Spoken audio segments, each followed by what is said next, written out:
يرسل عليكما شواظ من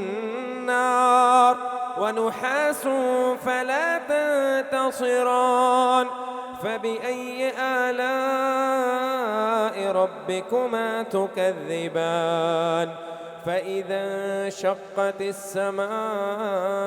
فكانت وردة كالدهان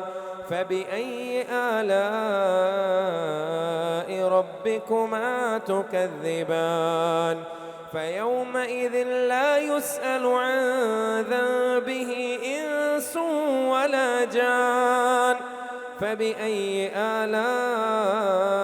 ربكما تكذبان يعرف المجرمون بسيماهم فيؤخذ بالنواصي والأقدام فبأي آلاء ربكما تكذبان هذه جهنم التي يكذب بها المجرمون يطوفون بينها وبين حميم آن فبأي آلاء ربكما تكذبان